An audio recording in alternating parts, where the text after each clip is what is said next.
Hello बच्चों, आज की इस वीडियो में क्लास 9 की नई बुक गणितम मंजरी की चैप्टर नंबर 1 की last exercise end of chapter exercise के क्वेश्चन नंबर 7 को हम लोग सॉल्व करेंगे। तो क्वेश्चन नंबर 7 क्या दिया हुआ है, use your method from problem 6 to check if the points are -5, -1, b -2, -5 and c 4, -12 are on the same straight line. Now plot both sets of points and check your answers. तो solution देखते हैं हम लोग भी। तो question number 7 में हमें 3 coordinates दिया हुआ है। एक हो गया r का कोऑर्डिनेट्स जो कि है -5, -1 और एक कोऑर्डिनेट दिया हुआ है b का -2, -5 एंड और एक कोऑर्डिनेट दिया हुआ है c का जो कि 4, -12 है।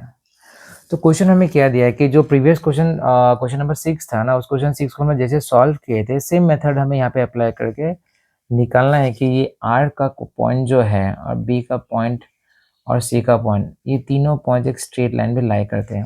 तो क्वेश्चन 6 में हमने क्या किया था, एक स्ट्रेट लाइन पे लाई करते हैं, वो कैसे हम लोग शो कर सकते हैं, प्रूफ कर सकते हैं। जो 3 पॉइंट एक स्ट्रेट लाइन पे लाई करते हैं, हम लोग कैसे प्रूफ कर सकेंगे। पहले हम लोग क्या करेंगे, आर से बी का डिस्टेंस निकालेंगे, फिर से बी से सी का डिस्टेंस निकालेंगे, उसके बाद फिर से आर से सी का डिस्टेंस निकालेंगे। तो कुछ जो स्मॉलर डिस्टेंस होता है उन दोनों को ऐड करने से बिगर डिस्टेंस के साथ यदि इक्वल आ रहा है तो हम लोग बोल सकते हैं ये तीनों पॉइंट्स क्या है, एक स्ट्रेट लाइन पे लाई करते हैं। तो पहले हम लोग आर बी का डिस्टेंस निकालते हैं, उसका लेंथ। तो लेंथ कैसे निकाला था, डिस्टेंस फॉर्मूला से। तो फर्स्ट आ गया लेंथ ऑफ आर बी। तो डिस्टेंस फॉर्मूला आप लोग पता ही है, x2 - x1 whole square plus y2 - y1 whole square. तो जब भी डिस्टेंस फॉर्मूला अप्लाई करें तो ये जो कोऑर्डिनेट से कंफ्यूज मत होना, जो पहला नाम है आर है उसको हम लोग ले लेते हैं x1 y1, जो सेकंड पॉइंट बी है उसके कोऑर्डिनेट्स को हम ले लेते हैं x2 y2। अब सिंपली वैल्यू पुट कर देते हैं। x2 का क्या दिया हुआ, -2 दिया हुआ है, माइनस x1 क्या दिया, -5। दो साइन साथ में नहीं बैठ सकते, ब्रैकेट लगाना पड़ेगा, ये कर्ली ब्रैकेट आ गया। अब आ गया y2 कितना दिया हुआ, -5 दिया हुआ है, तो -5 आ गया। ये माइनस y1 कितना दिया हुआ है, -1 दिया हुआ है। अब ये आ गया कर्ली ब्रैकेट, क्योंकि फर्स्ट ब्रैकेट अंदर फर्स्ट राउंड ब्रैकेट के अंदर राउंड ब्रैकेट दोनों नहीं डाल सकते, छोटे क्लास में पढ़ चुके हैं। अब सॉल्व करते हैं। ये -2 आ गया, माइनस से +5 आ गया, इसका होल स्क्वायर, प्लस ये -5 आ गया, माइनस +1 इसका होल स्क्वायर। तो 2 और 5 के क्या करना है, कैसे पता चलता है हम लोग को, माइनस से प्लस है माइनस, तो माइनस करना है हमें। 5 - 2 क्या आ गया, 3 का स्क्वायर। बी का नंबर प्लस है तो प्लस रह गया, तो ये माइनस से प्लस है माइनस हो गया। 5 - 1 आ गया 1, सॉरी 5 आ गया 4। फिर क्या है माइनस, तो माइनस दिया हमने, होल स्क्वायर। 3 का स्क्वायर हो गया 9, 4 का स्क्वायर हो गया 16 और माइनस का स्क्वायर क्या हो गया, प्लस। तो प्लस है प्लस रह गया। इसको ब्रेक करते हैं, जो 25 है 25 में ब्रेक करते कितना आ गया, 5 यूनिट्स। तो आर से बी का नीचे निकल गया हमें 5। अब नेक्स्ट निकालते हैं लेंथ ऑफ आर बी, निकल के हम निकालते हैं बी सी का length. Same formula x2 - x1 plus y2 - y1 whole square. जो b है ना, b का कोऑर्डिनेट हम लेते हैं x1 y1 और भी c है सेकंड पॉइंट, तो c का कोऑर्डिनेट लेते हैं लोग x2 y2।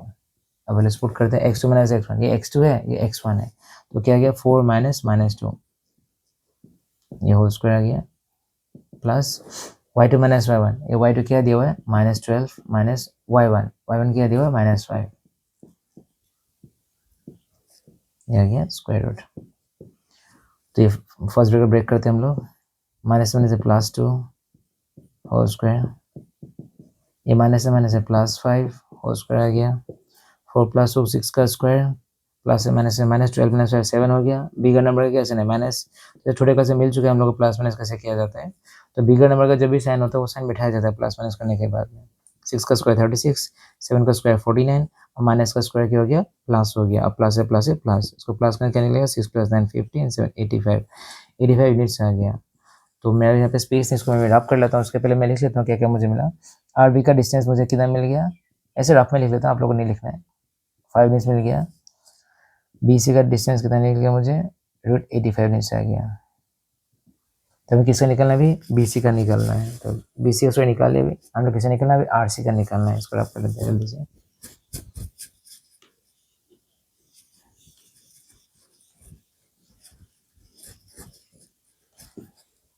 ये हो गया आर सी का डिस्टेंस फॉर्मूला। हमेशा जब भी सॉल्यूशन करो फॉर्मूला साथ में लिखा करो। फॉर्मूला लिखते रहने से क्या होगा, खुद ब खुद वो लर्न हो जाएगा, आपको याद नहीं करना पड़ेगा अलग से। तो मैथ्स में इजी प्रोसेस है फॉर्मूला लर्न करने के लिए। कहीं भी सॉल्व करो आप, हमेशा फॉर्मूला लेकर सॉल्व करना। आर सी, तो मेरा आर पॉइंट, आर फर्स्ट में है तो ये मेरा हो गया x1 y1, ये सेकंड पॉइंट है कोऑर्डिनेट सी है तो ये क्या हो गया मेरा x2 y2 हो गया। अब वैल्यूज पुट करते हैं, x2, ये x2 क्या हो गया 4 माइनस x1 क्या है -5 प्लस y2 माइनस y2 क्या दिया हुआ है -12 माइनस y1 क्या दिया हुआ है -1, ये माइनस में +5 आ गया इसका होल स्क्वायर, माइनस में +1 आ गया इसका होल स्क्वायर, 4 + 5 क्या हो गया 9 का स्क्वायर, माइनस प्लस माइनस आपका क्या निकल गया -11 का स्क्वायर, 9 का स्क्वायर हो गया 81, 11 का स्क्वायर हो गया 121, माइनस का स्क्वायर क्या हो गया प्लस हो गया, इनको प्लस करने से 1 2 8 2 10 कैरी 1 2 0 2, इसका स्क्वायर रूट नहीं है, इसको मैं ऐसे लिख सकते हैं। अभी देखो मुझे 3 डिस्टेंस निकल गया, ये पूरा आर सी कितना निकल गया √202 निकल गया, ये हो गया 5, ये हो गया ये 5, ये हो गया √85 और ये हो गया √202। तो अभी हमें क्या करना है, दो स्मॉलर डिस्टेंस को प्लस करना है, ये 5 स्मॉलर डिस्टेंस है, √85 भी स्मॉलर डिस्टेंस हो गया, क्योंकि मान लेते हैं 81 तो परफेक्ट स्क्वायर है, 81 का स्क्वायर रूट क्या होता है 9 होता है, 81 से जस्ट बड़ा है, और ये मान लेते हैं 10 का स्क्वायर क्या होता है 100 होता है, तो ये 81 और 100 के बीच में है, तो मतलब 9 का स्क्वायर और 10 का स्क्वायर के बीच में है, तो ये 9 पॉइंट समथिंग कुछ आएगा।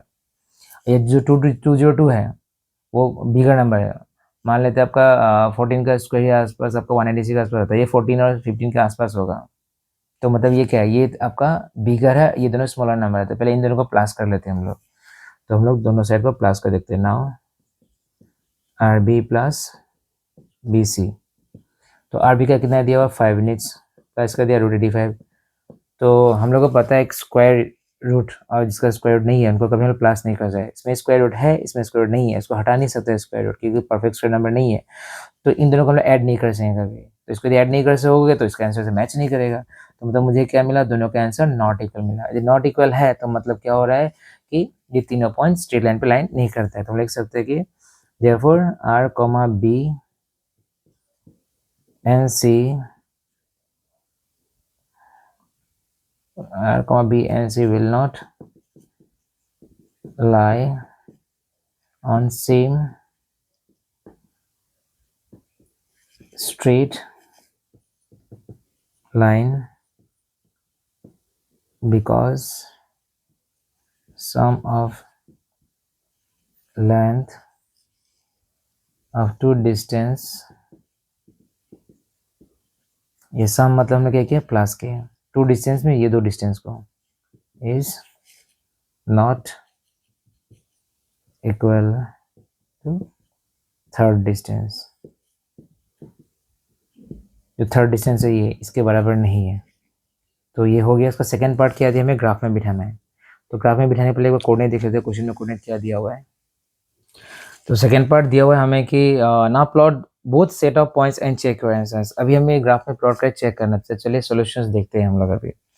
तो तीन कोऑर्डिनेट क्या क्या दिया हुआ लिख लेते हैं, यहाँ पे r का दिया हुआ -5, -1, उसके बाद दिया हुआ b का कोऑर्डिनेट -2, -5, उसके बाद दिया हुआ c का कोऑर्डिनेट 4, -12, तो आप ऐसे ग्राफ बिठा लीजिएगा। तो मैंने कोऑर्डिनेट में देखा है कि मुझे y कोऑर्डिनेट सबसे बिगर नंबर -12 है, तो इसलिए मैंने y कोऑर्डिनेट का कोऑर्डिनेट्स मैंने जा लिखा, ओके ये माइनस होना चाहिए था, ये -1 -2 -3 -4 -5 लिखना भूल गया मैं, तो -12 तक चाहिए था मुझे, तो y का कोऑर्डिनेट मुझे -12 तक चाहिए था बिगर नंबर, इसलिए मैंने -12 तक रखा। तो और पॉजिटिव वैल्यू y का इतना है नहीं, तो मैंने 3 नंबर बस दिखा के रख दिया। और ग्राफ जब बनाओगे ना, ये कंपल्सरी नहीं है कि हम लोग y को y एक्सिस पे इधर नेगेटिव पार्ट पे y पे यदि मैंने -12 यूनिट्स लिखा है तो पॉजिटिव पे 12 यूनिट्स लिखना है, वो इंपॉर्टेंट नहीं है, आपको जितना सब चाहिए उतना आप शो कर सकते हैं। तो इसमें x का मैंने देखा मुझे 4 तक चाहिए, पॉजिटिव 4, तो मैं थोड़ा सा दिखा दिया, ज़्यादा दिखा दिया 8 तक, और नेगेटिव में -5 तक चाहिए था, मैंने -6 का दिखा दिया। अभी हमें क्या करना है, ये तीनों कोऑर्डिनेट्स को प्लॉट कर देखना है कि हमें स्ट्रेट लाइन पे आता है कि नहीं आता है। तो r का हो गया -5, तो फर्स्ट हम इसे x कोऑर्डिनेट से स्टार्ट करते हैं हम लोग, और ओरिजिन से हम लोग स्टार्ट करते हैं मार्किंग करना -5, तो x से -5 इस तरफ है। फिर से y का किया -1, तो y कोऑर्डिनेट हमेशा नीचे आता है नेगेटिव वैल्यूज, तो यहाँ पे आ गया -5, तो ये मेरा पॉइंट हो गया r का, तो क्या था -5, -1। अब b का पॉइंट देखते हैं, फर्स्ट कोऑर्डिनेट क्या है -2, b पॉइंट कोऑर्डिनेट, तो -2 कहाँ गया, x का नेगेटिव वैल्यू, तो फर्स्ट ओरिजिन से नेगेटिव यहाँ पे हम मूव किया हमने। जो y का क्या है -5 है, तो नेगेटिव y का कोऑर्डिनेट नीचे आता है, तो नीचे हम लोग यहाँ से मिलाते हैं स्ट्रेट, तो इतने आसपास कहीं पे आएगा, ये यहाँ पे कहीं पे आएगा, तो ये आ गया मुझे b -2, -5। उसका सी का कोऑर्डिनेट हमें लिखने देता है, क्या आता है सी का कोऑर्डिनेट 4 को -12 दिया हुआ है, तो एक्स कोऑर्डिनेट क्या है 4 है, तो पॉजिटिव 4 है तो हम लोग राइट साइड मूव करेंगे एक्स एक्सिस के, एक्सिस से राइट साइड मूव करना ओरिजिन से, तो पॉजिटिव वैल्यू होता है 4, और वाई कोऑर्डिनेट क्या -12 है, तो -12 कहाँ आएगा, नीचे में कहीं पे आएगा, ये कहीं पे यहाँ पे आएगा, तो ये सी हो गया 4 -12। तो आप लोग जब इसको ज्वाइन करोगे ना, ये कहीं ऐसे टाइप का कुछ फॉर्म होगा। इतना लंबा मेरे पास स्केल नहीं है जो कि मैं इसे स्टिल ड्रॉ कर देख लूँ, तो आप देखिएगा, आप जब ड्रॉ कर ज्वाइन करेंगे ना इन दोनों पॉइंट को, आर पॉइंट और सी पॉइंट को, इस पॉइंट को थोड़ी सी साइड से टच नहीं करेगा, ये सर्कल टच करने से नहीं होता, ये पॉइंट को टच पास करके जाना पड़ेगा, तभी हम लोग बोल सकते हैं कि R point, B point, C point एक स्ट्रेट लाइन पे लाई करते हैं।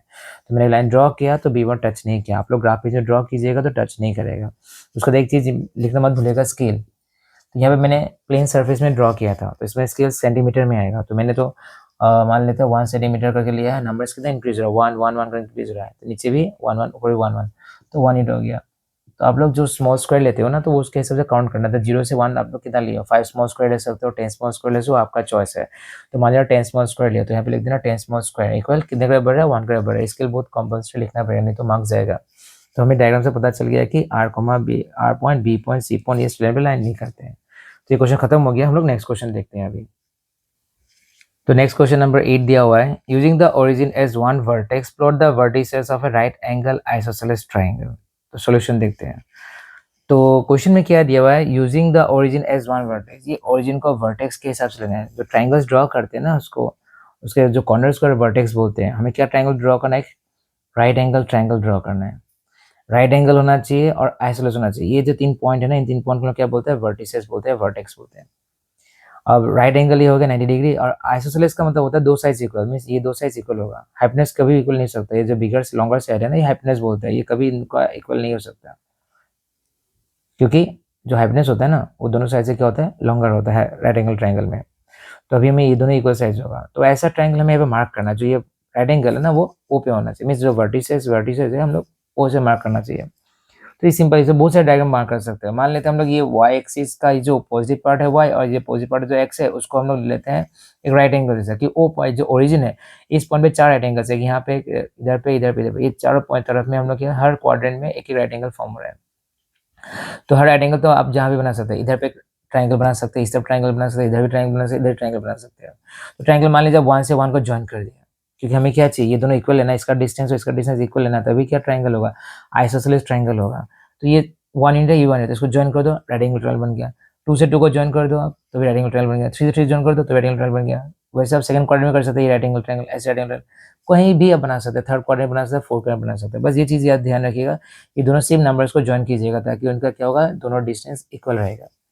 तो मैंने क्या किया, मान लेते मैं ये ड्रॉ कर दिया, 2 से 2 को मैंने ज्वाइन कर दिया, इसका नाम दे दिया मैंने ए, इसका नाम दे दिया मैंने बी। तो कोऑर्डिनेट क्या होगा इसका, तो फर्स्ट हमें एक्स एक्सिस की तरफ मूव करना है, एक्स कितना मूव किया हमने 2 इंच, तो 2 हो गया। तो इस लाइन से ऊपर भी मूव नहीं किया, हम लोग नीचे भी मूव नहीं किया, इस लाइन पे रह गए, तो वाई कोऑर्डिनेट क्या है 0। वैसे ए का कोऑर्डिनेट क्या आएगा, तो हम लोग ओरिजिन से राइट साइड लेफ्ट साइड कहीं मूव नहीं किए, तो मीन्स एक्स कोऑर्डिनेट क्या है 0 है, और ऊपर कितना मूव किया हम लोग 2 इंच, तो ये क्या 0,2। ओरिजिन का कोऑर्डिनेट पता है आप लोगों को कितना है, 0,0 है। तो हमें बन गया, क्या मिल गया हमें, एक राइट एंगल आइसोसेलेस ट्रायंगल, जो ए ओ बी जो ट्रायंगल है ना, राइट एंगल आइसोसेलेस ट्रायंगल है, क्योंकि इधर से इसका यूनिट कितना है 2 इंच है, इसका यूनिट कितना है 2 इंच है। तो हम लोग लिख देते हैं ऐसे, आंसर नंबर 8 का 1 here angle A O B equal 90 degree. उसके बाद में हम लोग लिख सकते हैं the coordinate of triangle A O B are. A triangle coordinates क्या क्या है, तो अभी ए का कोऑर्डिनेट क्या है 0,2, बी का कोऑर्डिनेट क्या है, सॉरी 2,0, एंड ओ का कोऑर्डिनेट क्या है 0,0। तो ट्रायंगल बन गया। तो अभी ये राइट एंगल है तो हमें लिख चुके ऊपर में, अब ये आइसोसेलेस है कि नहीं वो हम लोग शो कर देते हैं। तो आइसोसेलेस ट्रायंगल के लिए दो साइड्स इक्वल चाहिए, मीन्स दो लेंथ हमें इक्वल चाहिए, तो हम ये लेंथ निकालते हैं ओ बी का, लेंथ ऑफ ओ बी। तो यहाँ पर डिस्टेंस फॉर्मूला अप्लाई कर सकते हैं या शॉर्टकट भी हम यूज़ कर सकते हैं, क्योंकि हम लोग प्रीवियस एक्सरसाइज में सॉल्व कर चुके हैं कि यदि हॉरिजॉन्टल लाइन पे या हॉरिजॉन्टल डिस्टेंस निकालने जाए, दो पॉइंट यदि हॉरिजॉन्टल लाइन पे है और दोनों पॉइंट का डिस्टेंस निकालने, तो हमेशा एक्स कोऑर्डिनेट क्या करना है, हम सब्ट्रैक्ट कर देना है, और हमेशा बिगर से स्मॉल यूनिट 2 से 0, माइनस कर दिया, कितना निकला 2 यूनिट्स निकला। अभी इसमें लोग करते हैं लेंथ ऑफ, अभी ओ ए का डिस्टेंस निकालते हैं। तो ओ ए क्या है, वर्टिकल पोजीशन में, और ये वर्टिकल लाइन कौन रिप्रेजेंट कर रहा है, ये वाई एक्सिस रिप्रेजेंट कर रहे हैं। तो वर्टिकल डिस्टेंस यदि हमें निकालना है तो हम लोग क्या करते हैं, वाई कोऑर्डिनेट को सब्ट्रैक्ट करते हैं बिगर से स्मॉलर। तो लेंथ ऑफ इसका नाम क्या है, ए ओ लिख सकते हैं व ओ ए भी लिख सकते हैं। तो बिगर है 2, स्मॉलर है 0, 2 माइनस 0 इक्वल 2 यूनिट्स। तो हमें क्या मिल गया, यहाँ पे हमें मिल गया कि therefore OB equal OA। So triangle AOB is a right angle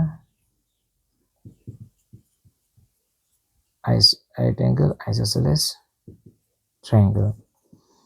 तो ये हो गया, क्योंकि हमें राइट एंगल भी मिल चुका है, दो साइड इक्वली मिल चुका है, तो इसमें बोल सकते हैं राइट एंगल आइसोसेलेस ट्रायंगल हो सकते हैं। किसी किसी स्कूल्स में क्या करते हैं, प्रूफ दिखाते हैं, किसी स्कूल में प्रूफ नहीं दिखाते, डायरेक्ट कोऑर्डिनेट बिठाने बोलते हैं। तो आप लोग देख लीजिएगा आपको स्कूल टीचर कैसे करने देते हैं। तो चलिए नेक्स्ट क्वेश्चन देखते हैं अभी हम लोग। तो क्वेश्चन नंबर 8 का सेकंड पार्ट क्या दिया हुआ है, 8 का number 2, N isosceles triangle with one vertex in quadrant 3 and other in quadrant 4। तो हेडिंग, तो क्वेश्चन 8 का जो हेडिंग है उसका ओरिजिन हमें लेना ही है। तो अभी चलिए सोल्यूशन देखते हैं। तो क्वेश्चन में दिया using the origin as one vertex. तो इस ओरिजिन को हम लोग एक लेना ही है, इस ओरिजिन को हमें यूज करना ही है। तो इस ओरिजिन को हम ऐसे मार्क कर देते हैं ओवल के 0,0। और हमें क्या दिया हुआ है, एन आइसोसेलेस ट्रायंगल। फिर से हमें क्या बनाना है, अभी आइसोसेलेस ट्रायंगल बनाना है। प्रीवियस में राइट एंगल भी था, पर अभी आइसोसेलेस ट्रायंगल सिर्फ बनाना है। तो with one vertex in quadrant 3, तो कंडीशन दे दिया कि क्वाड्रेंट 3, ये थर्ड क्वाड्रेंट है, मींस ये फर्स्ट क्वाड्रेंट होता है, ये सेकंड क्वाड्रेंट होता है, ये थर्ड क्वाड्रेंट होता है, ये फोर्थ क्वाड्रेंट होता है। तो इस थर्ड क्वाड्रेंट में एक कोऑर्डिनेट मार्क करना है, मींस एक वर्टेक्स लेना है। इस फोर्थ क्वाड्रेंट में एक वर्टेक्स लेना है। तो उन तीनों पॉइंट्स को ज्वाइन करने से हमें क्या फॉर्म करना है, एक ट्रायंगल फॉर्म करना है। और वो क्या ट्रायंगल होना चाहिए, आइसोसेलेस ट्रायंगल होना चाहिए। तो मान लेते हैं मैं थर्ड क्वाड्रेंट में एक पॉइंट लेता हूँ, इस पॉइंट का कोऑर्डिनेट का नाम मैं लिख देता हूँ -2, -3। तो इसे ध्यान दीजिएगा आप, थर्ड क्वाड्रेंट में जो पॉइंट लेते हैं ना, फोर्थ क्वाड्रेंट में सेम डिस्टेंस, ये जितने दूरी पे है और एक्सिस से जितने दूरी पे है, सेम हमें वही कोऑर्डिनेट लेना पड़ेगा, नहीं तो आपका आइसोसेलेस ट्रायंगल नहीं फॉर्म होगा। तो यहाँ से एक्स हमने -2 लिया था ना यूनिट्स, यहाँ पे क्या पॉजिटिव यूनिट्स लेंगे। और नीचे कितना आया था, ये -3 यूनिट्स, ये नीचे कितना आएगा, -3 यूनिट्स आएगा। तो ये मैच करेगा, नहीं तो ऊपर भी ले सकते हैं, कहीं भी ले सकते हैं। बस ये थर्ड क्वाड्रेंट पॉइंट जहाँ लेते हैं ना, जितनी दूरी पे वाई एक्सिस पे लेते हैं और एक्स एक्सिस से सेम, वही वाई एक्सिस की दूरी से और एक्सिस डिस्टेंस में सेम होना चाहिए, दोनों का डिस्टेंस। ये दोनों डिस्टेंस सेम होगा तो ही जाके ये क्या फॉर्म होगा, एक आइसोसेलेस ट्रायंगल फॉर्म होगा। इनको ज्वाइन कर देते हैं, ऐसे ज्वाइन कर देना आप, इसको ऐसे ज्वाइन कर देते हैं। आप लोग फ्री हैंड मत यूज करना, स्केल से आप लोग ज्वाइन करना। तो मेरा ट्रायंगल बन गया।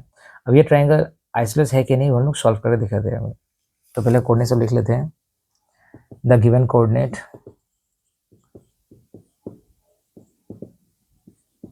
of a vertex of triangle is, कितना दिया हुआ था ये 0,0, कि हमें इस हेडिंग में दिया हुआ है क्वेश्चन के कि हमें एक ओरिजिन का वर्टेक्स के हिसाब से हमेशा लेना है। अब ये दो कोऑर्डिनेट को हम लोग लेट पकड़ते हैं। ये the coordinate of one vertex in quadrant 3 and other vertex in quadrant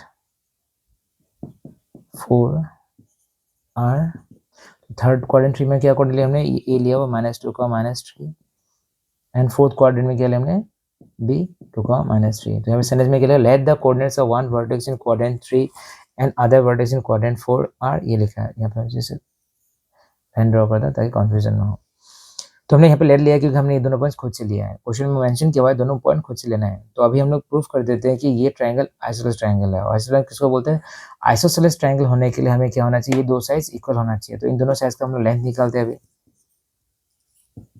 length of OA। तो इस स्लैंडिंग लाइन है तो फॉर्मूला यूज कर देते हैं हम लोग, x2 - x1 whole square plus y2 - y1 whole square. तो ये ओ का जो कोऑर्डिनेट होगा ना वो क्या होगा, x1 y1 होगा, क्योंकि यहाँ पे मैंने पहले लिखा है। और यहाँ पे जो आपका ए का कोऑर्डिनेट होगा क्या होगा, x2, y2 होगा। अब वैल्यूज पुट करते हैं। x2 क्या दिया हुआ है, x2 है -2, x1 क्या है 0 का होल स्क्वायर, y2 क्या है -3 दिया हुआ है, माइनस y1 क्या दिया 0, तो माइनस से प्लस 2 प्लस 0 क्या हो गया -2 हो गया, -2 का स्क्वायर, माइनस से प्लस 3 प्लस 0 क्या 3 हो गया, बिगड़ गया है -n है, स्क्वायर आ गया, तो 2 का स्क्वायर 4 आ गया, माइनस का स्क्वायर प्लस 3 का स्क्वायर 9 आ गया, माइनस का स्क्वायर प्लस हो गया, 4 + 9 कितना आ गया √13 यूनिट्स। तो हम लोग क्या करते हैं अभी OB का लेंथ निकालते हैं, सॉरी इसमें मैंने नाम नहीं लिखा, OB length of OB same formula होगा, हमेशा फॉर्मूला लिखा करो ताकि फॉर्मूला याद आ जाए। तो x2 - x1 O का कोऑर्डिनेट लेते हैं x1 y1, अभी B का कोऑर्डिनेट सेकंड में है तो इसको ले लेते हैं x2 y2, ऐसे लिख लिया करो ताकि कंफ्यूजन ना हो। x2 - x1 तो 2 से 0 का स्क्वायर, y2 - y1 y2 से y1 को माइनस करना है, -3 - 0 का स्क्वायर, 2 - 0 2 का स्क्वायर, माइनस से प्लस 3 + 0 क्या होगा 3 हो गया, बी का साइन है माइनस का स्क्वायर, तो 2 का स्क्वायर 4 हो गया, 3 का स्क्वायर 9 हो गया, कितना निकला 13 यूनिट्स आ गया। तो देखिए ओ ए का डिस्टेंस कितना है √13, इसका डिस्टेंस क्या है √13 है, और ओ बी का लेंथ बार डिस्टेंस कितना है √13 है, दोनों का डिस्टेंस सेम है, तो देयरफॉर ओ ए इक्वल क्या आ गया O B, so triangle A O B is an isosceles triangle. तो ये क्वेश्चन कंप्लीट हो गया। अभी नेक्स्ट क्वेश्चन देखते हैं, क्वेश्चन नंबर 9। क्वेश्चन नंबर 9 दिया हुआ है कि the following table shows the coordinates of points S, M and T। In each case state whether M is the mid point of segment ST, justify your answer. Table में क्या दिया हुआ है, S का पॉइंट कोऑर्डिनेट दिए हुए हैं बहुत सारे, M के पॉइंट्स का कोऑर्डिनेट भी दिया हुआ है, T के पॉइंट का कोऑर्डिनेट भी दिया हुआ है। फोर्थ कॉलम में क्या दिया हुआ है, is M is the mid point of ST, yes और नो। तो हमें चेक करना है कि जो M का कोऑर्डिनेट है वो ST का मिड पॉइंट है कि नहीं। और लास्ट का कॉलम में क्या दिया है, रीजन फॉर योर आंसर, हमें रीजन देना है। तो चलिए सोल्यूशन करते हैं इसका। तो हमें S का कोऑर्डिनेट क्या दिया हुआ है -3, 0। उसके बाद आपका T का कोऑर्डिनेट क्या दिया है 3, 0। तो हमें चेक करना है कि M ST का मिड पॉइंट है कि नहीं। तो कोऑर्डिनेट निकालते हैं M का।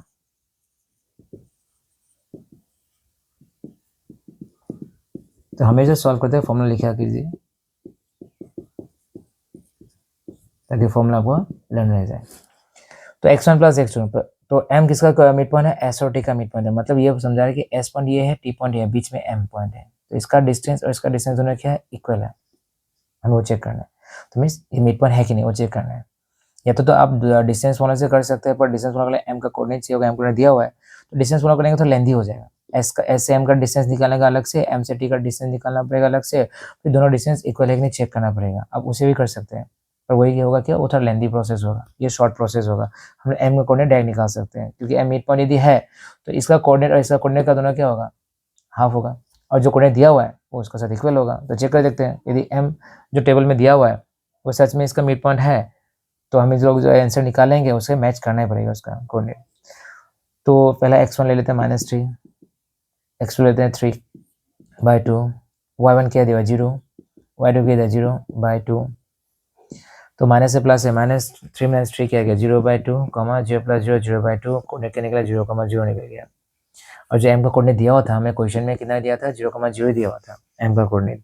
तो यदि मैच करने जाओगे तो देखो मैच कर रहे हैं कोऑर्डिनेट, तो मतलब यहाँ yes M is the mid point of ST। जो M है ST का क्या है मिड पॉइंट है। तो मैं रीजन भी लिखने दिया है। तो रीजन हमें कैसे पता चला, bye using mid point formula. तो हमने क्या यूज किया इसमें, मिड पॉइंट फॉर्मूला यूज किया, तो मिड पॉइंट फॉर्मूला यूज करके हमें पता चल गया। तो चलिए 9 का नंबर 2 देखते हैं क्या दिया हुआ है, सेम क्वेश्चन है कोऑर्डिनेट सब। तो S का कोऑर्डिनेट दिया हुआ है 2, 3, M का कोऑर्डिनेट दिया 3, 4 और T का कोऑर्डिनेट दिया 4, 5। सॉल्यूशन देखते हैं। S का कोऑर्डिनेट 2, 3, M दिया हुआ है 3, 4, T दिया हुआ है 4, 5। तो हमें भी चेक करना है ये M जो पॉइंट है ST का मिड पॉइंट है कि नहीं। तो कोऑर्डिनेट निकाल लेते हैं M का मिड पॉइंट फॉर्मूला से।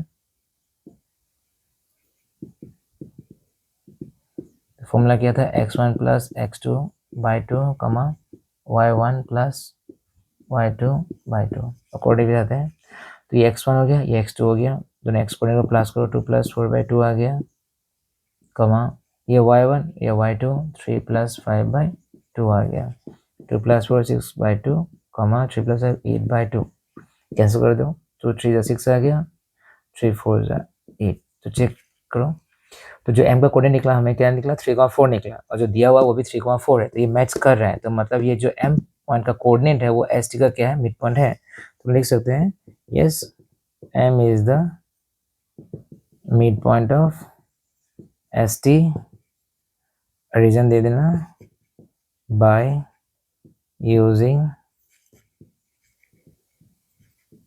Mid point formula.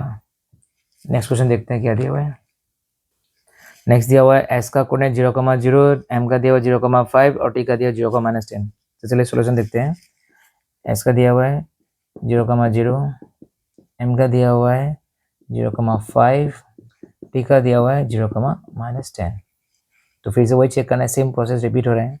तो आप लोग खुद से भी कर सकते हैं या देख सकते हैं, मैं सारा सॉल्यूशन करके रख देता हूँ। तो m का कोऑर्डिनेट दिया 0,5, हमें चेक करना है जो m का कोऑर्डिनेट है वो st का मिड पॉइंट है कि नहीं। तो फॉर्मूला यूज करते हैं coordinate of m, same formula बार बार लिखा करो, y1 + y2/2। तो ये कोऑर्डिनेट का फॉर्मूला लिख लिया हमने, अब कोऑर्डिनेट बिठाते हैं, ये x1 ये x2, तो क्या निकला 0 + 0/2 आया, ये y1 ये y2 0 ± 10/2 आया। आपको कोई बच्चे मिस्टेक कर देते कि ये मान लो राउंड ब्रैकेट दिया हुआ और एक राउंड ब्रैकेट दे देते हैं, तो लोग सोचते हैं क्या एक राउंड ब्रैकेट के अंदर राउंड ब्रैकेट आते ही नहीं है, छोटे क्लास में मिल चुका है। एक राउंड ब्रैकेट के बाहर में क्या होगा, कर्ली ब्रैकेट आता है। तो वो नहीं है, जो ये जो हम लोग सॉल्व कर रहे हैं वो कोऑर्डिनेट के लिए सॉल्व कर रहे हैं। कोऑर्डिनेट हमेशा राउंड ब्रैकेट के अंदर में शो किया जाता है, तो इसके अंदर में राउंड ब्रैकेट आता है तो कोई प्रॉब्लम नहीं है, तो आप लोग वो लिख सकते हैं। सॉल्व करते हैं, 0 + 0/2 आ गया, आपका ये कितना निकला -10/2 आ गया। तो कैंसिल करने क्या आएगा, तो आपका 0,-5/2 आ गया। तो ये आंसर आ गया। तो अभी चेक कीजिए m का जो कोऑर्डिनेट है, सॉरी ये क्वेश्चन नंबर क्या था, मैंने नंबर चेंज नहीं किया, ये थर्ड पार्ट का था ना क्वेश्चन, 9 का 3 बनी लिखने से चलेगा। तो जो m का कोऑर्डिनेट है वो मैच नहीं कर रहा है, तो कोऑर्डिनेट मैच नहीं कर रहा है तो मतलब क्या है, सॉरी ये 2 से कैंसिल कर मैंने 2 लिख दिया नीचे में, तो कोऑर्डिनेट मैच नहीं कर रहा है, तो आंसर क्या है, नो है, ये मिड पॉइंट नहीं होगा कि 0 0 मैच हो रहा है, 5 5 भी मैच है, पर साइन मैच नहीं कर रहा है। और एक ग्राफ में क्या होता है, जैसे साइन अपोजिट हो गया तो मतलब वो दूसरा पॉइंट हो गया कोऑर्डिनेट का, सिर्फ नंबर सेम होने से नहीं होगा, साइन भी सेम होना पड़ेगा हमें। तो m का कोऑर्डिनेट मैच नहीं कर रहा है, लिख सकते हैं no m is not the mid point of st। Reason लिख सकते हैं हम लोग बाय मिड पॉइंट फॉर्मूला। हमें कितना निकला 0,-5। आंसर अब दिखा दीजिए कितना निकला था। मिड पॉइंट फॉर्मूला से पता चला कि मिड पॉइंट नहीं है और रियल कोऑर्डिनेट क्या था उसका 0,-5 था। तो नेक्स्ट क्वेश्चन देखते हैं, 9 का नंबर लास्ट क्वेश्चन। 9 क्लास क्या दिया हुआ है कोऑर्डिनेट, एस का कोऑर्डिनेट दिया हुआ -8,7, m का दिया हुआ 0,-2 और t का कोऑर्डिनेट दिया हुआ 6,-3।